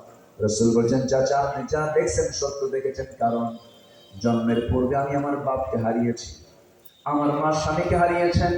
আমার মা আমাকে যখন ভূমিষ্ঠ করলেন, আমি যখন ভূমিষ্ঠ হলাম, আমার মা আমাকে করে নেওয়ার সঙ্গে সঙ্গে তিনি কান্নায় ছটফট করেন। স্বামীর কথা বারবার মনে হয়ে যায়। আমাকে তিনি সময় দিতে পারেন না, আমার কাছে তিনি বসতে পারেন না। এই জন্য আল্লাহ রাব্বুল আলামিন চাঁদনি রাতের সেই চাঁদনিকে আল্লাহ রাব্বুল আলামিন আমার জন্য আল্লাহ রাব্বুল আলামিন খেলনা বানিয়ে দিয়েছিলেন। সুবহানাল্লাহ। আমার ভাইরা, আমার বন্ধুগণ, সেই নবীজির প্রতি মহব্বত থাকতে হবে। সেই নবীজির দিন কায়েমের জন্য যদি তার শরীর থেকে রক্ত ঝরাতে হয়, তিনি মক্কায় মার খেয়েছেন, তায়েফে মার খেয়েছেন। যেখানে দাওয়াতে দেখেছেন সেখানে ফুল পেয়েছেন না পাথর পেয়েছেন? বলেন, ফুল না পাথর পেয়েছেন? পাথর পেয়েছেন। মক্কার মানুষগুলো মেরে মেরে রক্ত করে দিয়েছে। মক্কায় দাওয়াত বন্ধ, মক্কায় দাওয়াতি কাজ চলতেছে না। আমার নবীজি তায়েফে গেলেন, তায়েফে মার খেলেন, রক্তাক্ত দেহ যেন নবীজি তায়েফ থেকে ফিরলেন। মক্কার হাওয়া ভালো না, চতুর্দিকে অর্ডার হয়ে গেল, মুহাম্মদকে মেরে ফেলো, মুহাম্মদকে দুনিয়া থেকে বিদায় করে দাও। শেষ পর্যন্ত আল্লাহ রাসূল মক্কা পর্যন্ত টিকতে পারলেন না, তাকে আসামি করা হলো, মামলা দেওয়া হলো, রাষ্ট্রদ্রোহের মামলা। কিসের মামলা বলে? রাষ্ট্রদ্রোহের মামলা দেওয়া হলো। তারপরে ধর্মীয় অনুভূতি আঘাতের মামলা দেওয়া হলো, বাপদাদার ধর্মের চুনকানি মেরেছে এটার মামলা দেওয়া হলো। শত শত মামলায় জর্জরিত আমার রাসূলের বিরুদ্ধে হত্যার হুলিয়া জারি করলো। আল্লাহ রাসূল জিহাদ, আল্লাহ রাসূল করলেন কি? চরম মুজাহাদা করলেন, চরম চেষ্টা করলেন, শেষ পর্যন্ত আল্লাহর ওয়াদা হয়ে গেল, রাসূল আপনাকে হিজরত করতে হবে। হিজরতের পথে তিনি রওনা করলেন, নিজের ঘর ছাড়লেন, বাড়ি ছাড়লেন, মক্কা ছেড়ে তিনি মদিনার দিকে রওনা দিয়েছেন। রাতের আধারে লুকোচুরি করে বের হলেন। সবাই কম বেশি ইতিহাসগুলো জানেন। আমার নবীজি নিজের বাড়ি ঘর ছেড়েছিলেন। দুনিয়ার কোনো মানুষের কাছে তিনি কোনো অপরাধ করেছিলেন নাকি? কোনো দোষ করেছিলেন নাকি? শুধু তার দোষটা একটাই ধরেছে, তারা রাসূল বলেছেন এই জমিন যার আইন চলতে হবে তা। আল্লাহর জমিন আল্লাহর দিন কায়েমের জন্য দোয়া করলে শুধু হবে না, কাজ করার দরকার আছে না নাই? এই কাজ করা কি বলে? জিহাদ। এই কাজ করা কি বলে? জিহাদ। আকাশের বিমান আকাশে যখন উঠতে নাই, চট করে কিন্তু বিমান কিন্তু উপরে ওঠে না, সৈয়দপুর যাবেন, সেখানে বিমানটার নামে আবার উড্ডয়ন করে। নামার সময় কিন্তু তেমন পরিশ্রম নাই, শুধু ডেলিভারি দেয়, আস্তে করে নেমে যায়। কিন্তু নামার সময় সহজ হলেও ওঠাটা সহজ না, কঠিন। কঠিন চেষ্টা করতে হয়। বিমানের পায়ের আগে মহড়া দেয়, এক হাত দুই হাত করে চাকা ঘোরাতে থাকে, ঘোরাতে ঘোরাতে যেতে যেতে গিয়ার বাড়ায় এমন জোরে টান মারে, এক টানে ধাক্কা মেরে আকাশের দিকে উড়ে চলে যায়। এই যে চেষ্টা করছে বিমান, এটাকে বলা হয় মুজাহাদা, চেষ্টা। এই ধাক্কা, এই চেষ্টাকে আরবি বলা হয় মুজাহাদা। আল্লাহর জমিন আল্লাহর দিন কায়েমের জন্য এই চেষ্টাকে জিহাদ বলা হয়। এই জন্য প্রত্যেকটা বান্দার মুজাহিদ হওয়ার দরকার আছে না নাই? বলে আছে, মুজাহিদ হতে হবে সবাইকে। দিনের পথের জন্য কাজ করতে হবে, দিনকে বিজয়ী করার জন্য কাজ করতে হবে। আমার বন্ধুগণ, একজন সাহাবীর কথা মনে হলো, সাদ বিন মুআজ রাদিয়াল্লাহু তাআলা আনহু, একজন সাহাবীর নাম, খুব দামি সাহাবী ছিলেন। এই সাহাবী মাত্র ইসলাম থেকে 5 বছর পেয়েছিলেন। বদরের আগে ইসলাম কবুল করেছেন, আনসার সাহাবী। বদর যুদ্ধে অংশগ্রহণ করেছেন, উহুদে অংশগ্রহণ করেছেন। খন্দকের পরীক্ষা খননের যুদ্ধে তিনি রক্তাক্ত হয়ে দুনিয়া থেকে বিদায় নিলেন। আমার নবীর কাছে সংবাদ এলো, রাসূল বললেন হিতাজ্জাতিল আরশ, সাহাবীরা তোমরা কি জানো আমার এই সাহাবীর মৃত্যুতে আকাশ, আল্লাহ তাআলা আরশ আজিম পর্যন্ত কেঁপে উঠেছে। যেরকম সুবহানাল্লাহ। ওই সাহাবী ইসলামের জীবন পেয়েছেন তিনি কয় বছর? আজকে ওর কয় বছর? 5 বছর। সফল হয়ে গেছেন, জান্নাত পেয়ে গেছেন। قد أفلح من تزكى وذكر اسم ربه فصلى بل تؤثرون الحياة الدنيا والآخرة خير وأبقى إن هذا لفي الصحف الأولى صحف إبراهيم وموسى। পাপের উপর অবিচল না থাকা, নাম্বার 12 মহান আল্লাহর নিকট ক্ষমা প্রার্থনা করা। 13 হচ্ছে সত্যের প্রতি অবিচলতা, আল্লাহ রাসূলের আদেশ মান্য করা। নাম্বার 14 হলো আল্লাহর জন্য মুমিনদের মাঝে পরস্পর সুন্দর সম্পর্ক স্থাপন করা। ভাই ভাই মিল নাই এমন লোক জল ঢাকা নাই। আসতে বলবেন না, আছে না নাই? এটি ইসলাম চায়। ইসলাম চাই মহব্বত রাখা। আল্লাহ কবুল করুন, জোরে বলি আল্লাহুম্মা আমিন। ইন্নামাল মুমিনুনা ইখওয়া ফাসলিহু বাইনা আখওয়াইকুম। নাম্বার 15 হলো অন্যায় অশ্লীল থেকে মুক্ত হয়ে ইহসান, ন্যায় পরায়ণতা, হকুল ইবাদত আদায় করা। নাম্বার 16 হলো গীবত, জগল করে মানবিক এই সমস্ত দুর্বলতা থেকে, এই সমস্ত দোষাগুলি থেকে নিজেকে বিরত রাখা। নাম্বার 17 হলো মহান আল্লাহর বেশি বেশি শুকরিয়া আদায় করা। মুখে থাকতে হবে কার নাম? আসতে হলো না কার নাম? আরো জোরে কার নাম? 5 আগস্টের পরের দিন যখন ঢাকার বিভিন্ন মোড়ে মোড়ে মুরালগুলো যখন ভেঙে ফেলা হচ্ছিল, মূর্তিগুলো যখন ভাঙা হচ্ছিল, ডক্টর ইউনূসকে প্রশ্ন করা হলো এই মূর্তিগুলো, এই একজন বিশাল বড় নেতার এই মূর্তিগুলো ভাঙার কারণ কি? এর পিছনে আপনি কি কারণ দেখতেছেন? এই প্রশ্ন আপনি আমারে করেন কেন? তার মেয়েকে প্রশ্ন করে। কি কথা বোঝেন নাই? কথা কি বোঝা গেল? সম্মানিত ভাইরা, আমরা কোনো ব্যক্তির প্রশংসা করতে দুনিয়াতে আসি নাই, আমরা এসেছি আল্লাহর প্রশংসা করতে।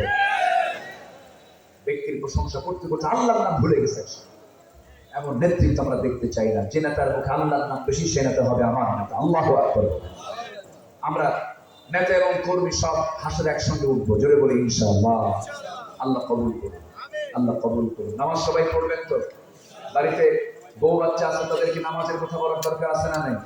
পর্দার বিষয়ে বলার দরকার আছে না নাই? সবাই বসুন, আমি লম্বা সময় আর নেব না, আমাকে বহু আগে চিরকুট দেওয়া হয়েছে।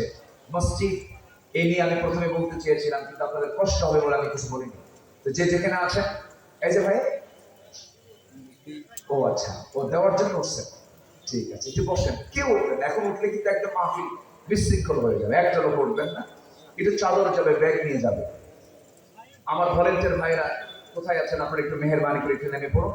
যে যা পারেন কম বেশি, আমরা 50, 100, 500, সবচেয়ে বড় নোট 1000 টাকার নোট দিয়ে বলবো, আল্লাহ যত বড় নোট ছিল সেই নোটটা তোমাকে দিয়েছি, তুমি আল্লাহ আমাকে বড় জান্নাত দিয়ে দেবে। সুন্দর করে নিয়ত করে যে যা পারেন আমরা সবাই দেওয়ার চেষ্টা করবো। জিকির করে সুবহানাল্লাহ। জি আলহামদুলিল্লাহ, আল্লাহ কবুল করুন। আমার ভাইজান তিনি দিয়েছেন মোট 5000 টাকা, আল্লাহ কবুল করুন। নেক নেক মঞ্জুর করে আল্লাহ আমাকে মাফ করে। জোরে বলি আমিন। একটু ব্যাগ যাচ্ছে, বাইরে উঠবেন না, আপনি উঠবেন না, আপনি দিয়েন না, আপনি দিবেন না ভালো কথা, কিন্তু উঠেন না, বসেন, বসেন, একটু দিল নরম করে বসেন। জিকির করি সুবহানাল্লাহ আলহামদুলিল্লাহ।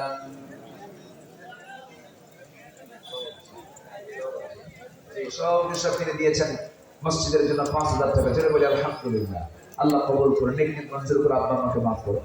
রাফিউল, রাফিউল কোথায়? জি ভলেন্টিয়ার ভাইরা তোদের নামায় দেন, যে যা পারেন আমরা সবাই দেবো ইনশাআল্লাহ। দিলতে নরম করে, যত হাত, প্রত্যেকটা হাতের ছোঁয়া